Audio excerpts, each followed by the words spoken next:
नारी नदी निया नाग नरेशंकु निरंतरे थिब दका निमिष मात्र के उपरोधो छाड़िए निश्चय पकांती डका। सबु नारी समान नुह कि सबु पुरुष समान नुह। नारी भितर एमिति महिषी नारी माने अछंती जो मानकर चरण वंदना करने को इच्छा हब। पुरुष मानक भितर एमिति पुरुष अछंती जो मानक पूजा करने को इच्छा हब एवं एमिति पुरुष अछंती जहां को देखिले घृणा लगे। एमिति नारी मध्य अछंती तांकर चरित्र एमिति तांको कर्तव्य एमिति एमिति कर्म से माने करंती ताकू देखिले मध्य घृणा लागिबो। बाहाघर बेदी रे जेतेबेले पुओ झियो दुई जनकर हाथ गंठी पड़े दीटा जीवन दीटा मन दीटा प्राण दीटा आत्मा जेतेबेले एक हुए पुरोधा महाशय सही समय मंत्र पढ़ती कौन जथा रावणस्य मंदोदरी जथा जथा सुग्रीवस्य तारा जथा जथा नलस्य दमयन्ती जथा जथा सौदासस्य मोदयन्ती जथा जथा रामस्य सीता। पढ़ा हुआ गया विवाह बेदी रे जतबेले ना पढ़ा जाए जथा सौदासस्य मदयंती। ये सौदास्य किए आउ ये मदयंती किए राजा सौदास्य ये ले अयोध्यार राजा पवित्र रघुवंशर राजा जो वंशर महिमा अनेक दिन रु प्रचारित ये राजा सौदास्य आउ तांकर स्त्री जी तांकर ना मदयंती। इति भल पाती तांको स्त्री को बहुत भल पाती आउ तांको स्त्री भारी सती स्वाध्वी नारी स्वामी छड़ा जीवन रे अन्य पुरुषर छाया पर्यंत दर्शन करी नाहंती रानी मदयंती। देखंतु एडे सुंदर कथा एटा जीवन रे अनुभव करिबा दरकार। दिने राजा सौदास्य शिकार पाई जंगल को बाहरले सांगरे पात्र मंत्री अमात्य सब अच्छी गले किछि बाट गला परे हठात देखिले गोटे सुंदर हरिणीटीए। आज्ञा हरिणर बहुत प्रकार कथा आमे पुराण शास्त्र रु पढ़ा पाती आमे शुणती।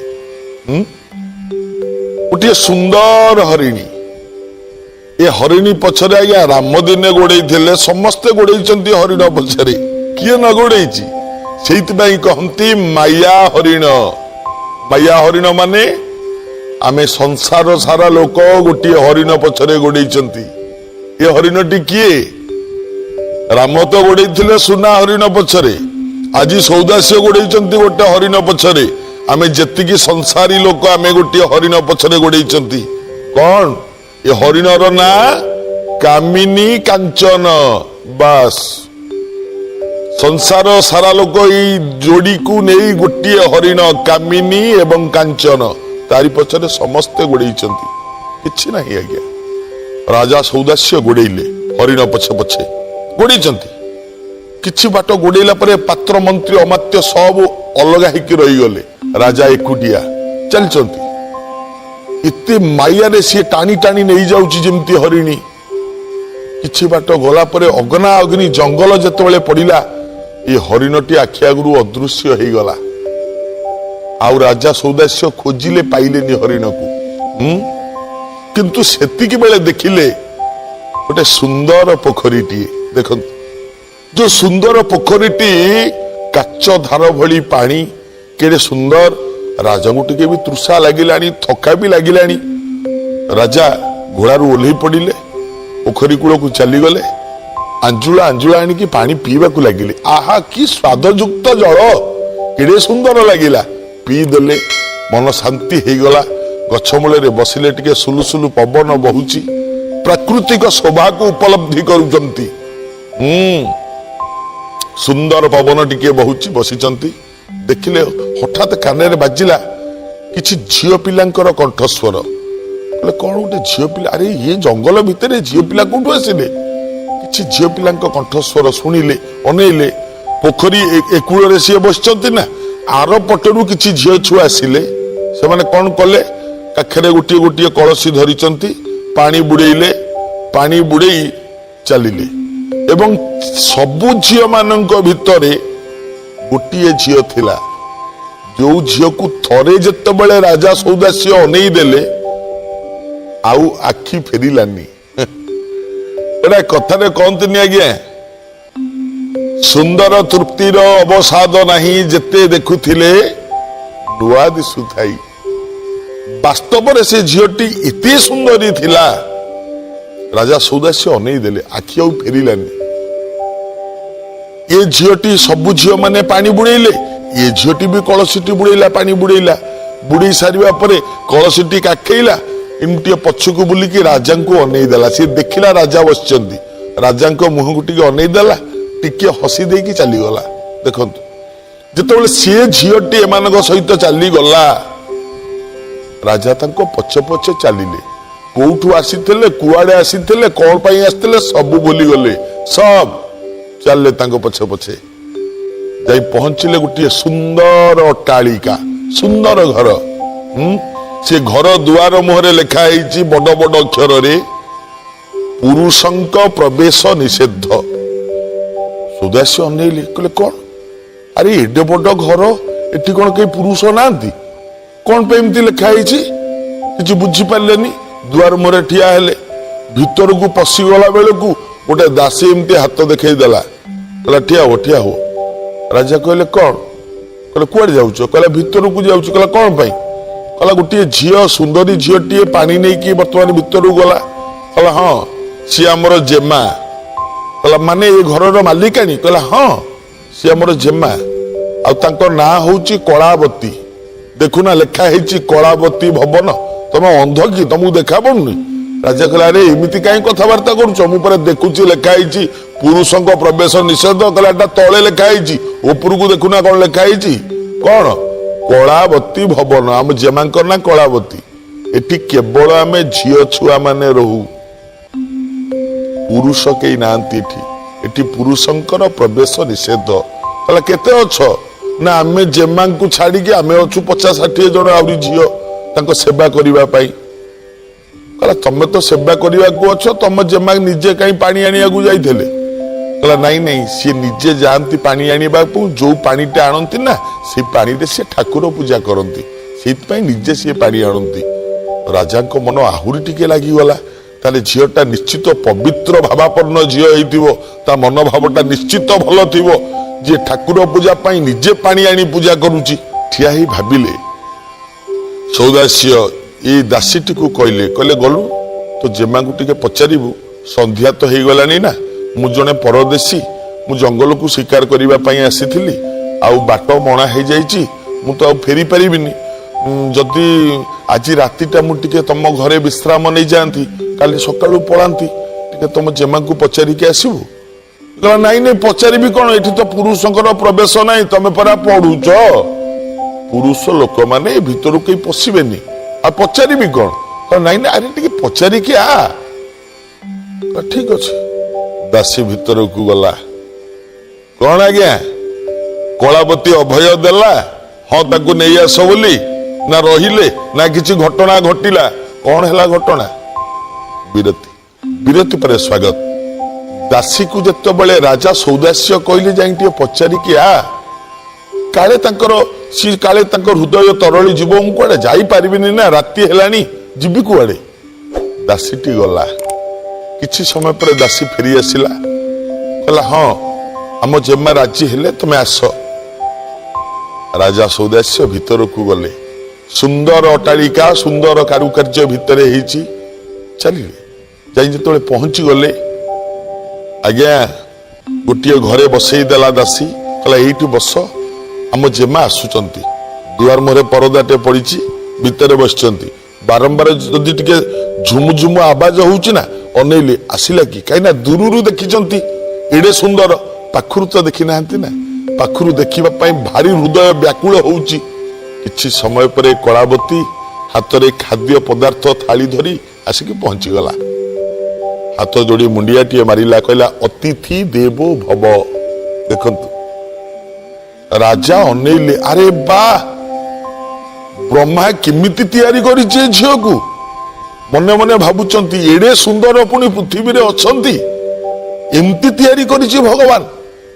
चिंता कले कले कौन बसिचंती राजा एठी कलावती खाद्य पदार्थ सब बाढ़ी देला। नियंतु खांतु खांतु भोजन करंतु। राजा सौदास्य कहले मु भोजन करिबि जे गोटा कथा पचारिबि। कहला हाँ पचारंतु। तमे एठी एकुटिया रहउछ, पुरुष लोकंकर प्रवेश नाही, तमे किए? ना मु गोटिए राजार कन्या, एठी आसी मु रहउछि। मो बापा माँ सब चली गला परे मु तो एकुटिया हे गली ना। मु एठी मो सखी मानकु धरिके आसिक रहउछि, पुरुष मानकर प्रवेश नाही। आउ किछु पचारिबो? कहला नाही नाही। मु कहले गोटे धारी कहबी ना कोन? मु बहुत मुग्ध तम रूपरे, मते विवाह करिवो? राजा पचारिले। कलावती 3 पाद पछकु घुची गला, ठिया हैला। ठिया कि कहला आपण मते विवाह करबाकू चाहुचंती ना? हाँ। आपण किए? ना मु हुची सूर्य वंशर राजा सौदास्य। अच्छा ठीक अछि मु विवाह करिवि, किंतु गोटे मो कथा मानि पारिबे ना कोन? ए कोन कहिला कलावती? कहला सुन राजा, तपन उदय पूर्व, तपन माने सूर्य, वर्तमान संध्या समय, आजी रातिटी पाहिबा पूर्वरु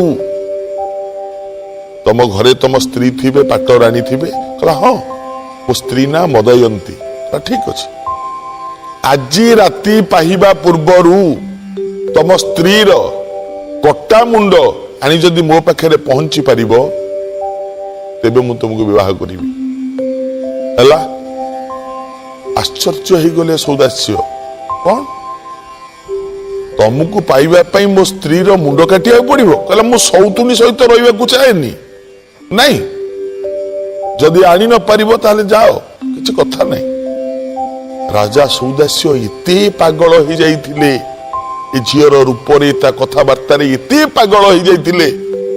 ठीक अछि मु आज राति भितर मो स्त्री रो कटा मुंड आनी तम पाखरे पहुंचौछि। देखंतु हाथ रे गोटे तीक्ष्ण छुरी धरिले, दौड़िले, चलिले सीधा निज राज्य को। निज राज्य को जीवा पई जे बाट पाउ नथिले, अंधार रे भय लागुथला। सेहित पई कथा रे कहंती, प्रीति न जानई जाति सज नीलो, प्रीति न लोड़ई पद। ए पदटी भल कि मन रखिबे आज्ञा। स्थान काल पात्र विचार न रहे, पी देले प्रीति मद। छुरीटिए धरी दौड़िले राजा सौदास्य। जाइके सीधा राणी अंतपुर रे पहुंचिले राणी अंतपुर रे। राणी शोइचंती। राजा थरे राणी को मुह को अनेइले, भाबिले कौन करिवि। पुणी एने चिंता कले जदि मुंड काटिकी न नेबी ताले कलावती मते ग्रहण करिवनी। तेणु जहा हे जाउना काहींकी मते मुंड काटिकी नबाकू पड़िबो। एया चिंता करी हाथ रे धरिथिबा छुरीटी आखि बंद करिदेले। हे धर्म, विवाह बेदी हाथ गंठी पड़ा समय आखि आगे नाची गला।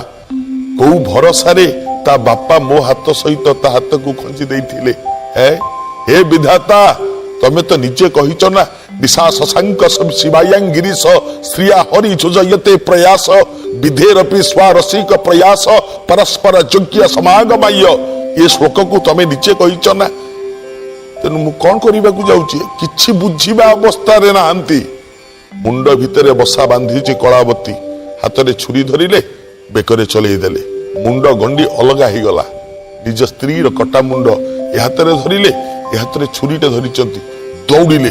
पुणी एत बाट दौड़िकी जीवाकू हब ना। कलावती कहिछि जदि सूर्य उदय हे जिवे ताले मो कथा भूली जीवो। सूर्य उदय पूर्वरु मो पाखरे तमे पहुंचीबो। कटा मुंड ए हाथ रे छुरी, दौड़िचंती। किछि बाट दौड़िला परे किछि बाट दौड़ुचंती, किछि बाट दौड़ुचंती। हठात बाटरे अंधार राति ना, बाटरे गोटे पत्थर पड़िथिला। पत्थरटा को झुंटिकी पड़ी गले। जदि पड़ी गले आज्ञा ଡାହାଣ ହାତର ଛୁରୀଟା ଯାଇକି ବାଁ ହାତରେ ବାଜିଲା। ଫଳରେ ବାଁ ହାତଟା ଛିଡି କଟା ମୁଣ୍ଡ ସହିତ ଛିଡି କିଛି ଦୂରରେ ଯାଇକି ପଡିଲା ଏବଂ ସେଇଟା ଯୋଉଠି ପଡିଲା ସେଇଟା ଗୋଟେ ପାଣି ନଦୀର କୂଳ। ଏ ନଦୀ ଭିତରୁ ଗୋଟେ ବାଳିଆ ମାଛ ଆଇଲା, ସେ ହାତ ସହିତ ସେ ମୁଣ୍ଡଟିକୁ ଗିଳିଦେଲା, ଚାଲିଗଲା। ହାତଟି କଟି ଯାଇଛି ରାଜାଙ୍କର।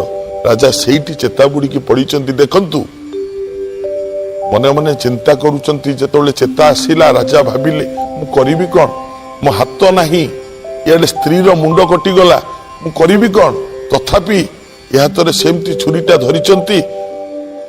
ଧୀରେ ଧୀରେ ଧୀରେ ଧୀରେ ଚାଲି ଚାଲି ଚାଲି ଚାଲି ଯାଇକି କଳାବତୀ ଘର ପାଖରେ ପହଞ୍ଚିଲେ। ଯେତେବେଳେ ପହଞ୍ଚିଲେ ଅନେଇ ଦେଲେ, ସେଠି ଆଉ ସେ ଉଆସ ନାହିଁ କି ସେ ଯୋଉ ଲେଖା ହେଇଥିଲା ଦୁଆର ମୁହଁରେ ପୁରୁଷଙ୍କ ପ୍ରବେଶ ନିଷେଧ ସିଏ ନାହିଁ, କଳାବତୀ ନାହିଁ, କି ସେ ଝିଅ ବି କେହି ନାହାନ୍ତି। ଆରେ ଏଇଠି ତ ସେ ଉଆସ ଥିଲା, କଣ ହେଇଗଲା? ହେ ଭଗବାନ, ମୁଁ କାହିଁକି ମୋ ସ୍ତ୍ରୀ ମୁଣ୍ଡ କାଟିଲି? ହେ ପ୍ରଭୁ, ମତେ କାହିଁକି ବୁଦ୍ଧି ତମେ ଦେଲ? ଯୋଉ ରାଜା ଦିନେ ରଘୁବଂଶର ରାଜା ଥିଲେ, ସୂର୍ଯ୍ୟ ବଂଶର ରାଜା ଥିଲେ, ମୋ ମୁଣ୍ଡରେ କାହିଁକି ବୁଦ୍ଧି ତମେ ଦେଲ? ହଠାତ୍ ଏତିକି ବେଳେ ଗୋଟେ କାଳିଆ କଳା ରଙ୍ଗର ପୁରୁଷ ଜଣେ ଆସିକି ପହଞ୍ଚିଲା। ଠୋ ଠୋ କି ହସିଲା। ସୌଦାଶୀ ଅନେଇଲେ, କାହିଁକି ହସୁଛ? ଓ, ମୋ କର୍ମ ଦେଖିକି ତମେ ହସୁଛ? ଶୁଣ, ମୁଁ ସାମାନ୍ୟ କଥାରେ ଭୁଲି ଯାଇଥିଲି ଯେ କୌଣସି ଅପରିଚିତା ନାରୀକୁ କେବେ ବି ବିଶ୍ୱାସ କରିବା ଉଚିତ ନୁହଁ, କିନ୍ତୁ ମୁଁ ଭୁଲି ଯାଇଥିଲି। ଏଇଥିପାଇଁ ମୋ ଅବସ୍ଥା ଦେଖିକି ତମେ ହସୁଛ? ଚିନ୍ତା କରୁଛନ୍ତି ରାଜା। ଏ କାଳିଆ ପୁରୁଷଟା ଠୋ ଠୋ ହସି ହସି କହୁଛି, ହେ ରାଜା, ପାଇଗଲ ନା? କଣ ପାଇଲି? କଳାବତୀ କି ପାଇଲନି? ଆରେ ତୁ ମୋ କଟା ଘାରେ କାହିଁକି ଚୂନ ମାରୁଛ? ତମେ କିଏ? ମୋ ହାତ ନାହିଁ ଦେଖୁଛ, ମୋ ସ୍ତ୍ରୀର କଟା ମୁଣ୍ଡ ନାହିଁ, ଯୋଉ ମୁଣ୍ଡକୁ ଧରିକି ଆସୁଥିଲି ସିଏ ମଧ୍ୟ ପାଣି କୂଳରେ କୋଉଠି ପଡିଲା ମୁଁ ଜାଣିନି, ମତେ କାହିଁକି ଏତେ କଷ୍ଟ ଦଉଛ? କହିଲା, ନାଇଁ ରାଜା, ଯେତେ ଶୀଘ୍ର ପାରୁଛ ନିଜ ରାଜ୍ୟକୁ ଫେରିଯାଅ, ଯେତେ ଶୀଘ୍ର ପାରୁଛ ଫେରିଯାଅ, ଏଠି ରୁହନି, ଏଟା ମାୟାର ଜାଗା, ଫେରିଯାଅ। କିନ୍ତୁ ତମେ କିଏ? କହିଲା, ତମେ ଯାଅ, ରାଜ୍ୟରେ ପହଞ୍ଚ, ମୁଁ ତମକୁ କହିବି। ରାଜା ଫେରିଲେ ରାଜ୍ୟକୁ। ରାଜ୍ୟ ସାରା ଲୋକମାନେ ଆଶ୍ଚର୍ଯ୍ୟରେ ଅନେଇଛନ୍ତି, କଣ ଇଏ? ରାଜାଙ୍କ ହାତ କୁଆଡେ ଗଲା? ରାଣୀଙ୍କ ଗଣ୍ଡି ପଡିଛି, ମୁଣ୍ଡ ନାହିଁ, କଣ ଇଏ? ଗୁରୁ ବଶିଷ୍ଠ ଆସିକି ପହଞ୍ଚିଲେ। ଦେଖନ୍ତୁ, କହିଲେ ଅପେକ୍ଷା କର ରାଜା, କଣ ହେଇଛି ବୁଝିବା। ଏତିକି ବେଳେ ଧ୍ୟାନରେ ବସିଲେ। ଏମିତି ଧ୍ୟାନରେ ବସିଲେ ଗୁରୁ ବଶିଷ୍ଠ, ଯୋଉ କାଳିଆ ପୁରୁଷ ଜଙ୍ଗଲରେ ଦେଖା ଦେଇଥିଲା ସେଇ କାଳିଆ ପୁରୁଷ ଆସିକି ପହଞ୍ଚିଲା। ପଚାରିଲେ ଗୁରୁ ବଶିଷ୍ଠ, କିଏ ତମେ? ଏ କାଳିଆ ପୁରୁଷଟି କହୁଛି, ମୁଁ ହଉଛି କଳି, ଏବଂ ଜଙ୍ଗଲ ଭିତରେ ଯୋଉ କଳାବତୀ କି ଦେଖିଥିଲ ସିଏ ମୁଁ ନିଜେ। ଆଉ ଯୋଉ ହରିଣ ତମକୁ ବାଟ ବଣା କରିନେଲା ସିଏ ମୁଁ ନିଜେ। ସବୁ ମୋରି ମାୟା। ତମ ସ୍ତ୍ରୀ କି ମାରିବା ଥିଲା ମୋ ଉଦ୍ଦେଶ୍ୟ।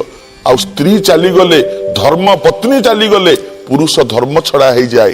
ଧର୍ମ ଛଡା ହେଇଗଲେ ତମ ଉପରେ ପ୍ରଭାବ ପକେଇବାରେ ମୁଁ ସଫଳ ହେବି। এইটা ଥିଲା ମୋର ଯୋଜନା। ଗୁରୁ ବଶିଷ୍ଠ କହିଲେ, ପାରିବନି ଯେ ପର୍ଯ୍ୟନ୍ତ ମୁଁ ଅଛି ତା ପାଖରେ। ଏତିକି ବେଳେ ହଠାତ୍ ଗୋଟେ କେଉଟ ଆସିକି ପହଞ୍ଚିଲା, ଗୋଟେ ବିରାଟ ବଡ ବାଳିଆ ମାଛ ଧରିଛି। କହିଲା, ମଣିମା, ଏଇ ବଡ ବାଳିଆ ମାଛଟା ମୁଁ ଧରିଥିଲି। ଏଇ ବାଳିଆ ମାଛଟା ମୁଁ ଯେତେବେଳେ ଘରେ କାଟେ ତା ଭିତରୁ ଗୋଟେ ହାତ ଆଉ କଟା ମୁଣ୍ଡ ବାହାରିଲା, ଏ ନିଅନ୍ତୁ। ଦେଖିଲେ ରାଜାଙ୍କ ହାତ, ରାଣୀଙ୍କର କଟା ମୁଣ୍ଡ। ଗୁରୁ ବଶିଷ୍ଠ ରାଜାଙ୍କ ହାତରେ ହାତଟି ଲଗେଇଦେଲେ, ରାଣୀଙ୍କ ଦେହରେ ତାଙ୍କ କଟା ମୁଣ୍ଡ ଲଗେଇଦେଲେ, ଜୀବନ୍ୟାସ ଜଳ ସିଞ୍ଚିଦେଲେ, ରାଣୀ ବଞ୍ଚିଲେ, ରାଜା ହାତ ଫେରି ପାଇଲେ। ସେଇ ଦିନଠୁ ସୌଦାସ୍ୟଙ୍କ ନାଁଟା ସ୍ୱର୍ଣ୍ଣାକ୍ଷରରେ ଲିପିବଦ୍ଧ ହେଇକି ରହିଲା। ଆଜି ପର୍ଯ୍ୟନ୍ତ ଅନେକ ପୁଣ୍ୟ, ଅନେକ ଦାନ, ଅନେକ ତପସ୍ୟା, ଅନେକ ଯଜ୍ଞ ରାଜା ସୌଦାସ୍ୟ ନିଜ ପ୍ରାଣ ପ୍ରତିମା ସ୍ତ୍ରୀ ମଦୟନ୍ତୀକୁ ଧରିକି କରିଛନ୍ତି। ସେଇଥିପାଇଁ ତାଙ୍କ ନାଁଟା ରହିଲା ବେଦବାକ୍ୟରେ, ଯଥା ସୌଦାସସ୍ୟ ମଦୟନ୍ତୀ, ବେଦବାକ୍ୟରେ ପଢାଯାଏ। ଜ୍ଞାନୀ ଭକ୍ତବୃନ୍ଦ, ଆଜି ତ ସମୟ ହେଇଯାଇଛି, ଏବେ ଆଜିର ଅନୁଚିନ୍ତା। ଘରର ଦକ୍ଷିଣ ପଟ କାନ୍ଥରେ କେବେ ବି କ୍ୟାଲେଣ୍ଡର ଟାଙ୍ଗନ୍ତୁ ନାହିଁ, ଏବଂ ପୁରୁଣା କ୍ୟାଲେଣ୍ଡର ବା ଗତ ବର୍ଷର କ୍ୟାଲେଣ୍ଡର ଏ ବର୍ଷ କେବେ ବି ଘରେ ଟାଙ୍ଗନ୍ତୁ ନାହିଁ କାନ୍ଥରେ। କାରଣ ଏହା ପ୍ରଗତିରେ ବାଧା ସୃଷ୍ଟି କରିଥାଏ।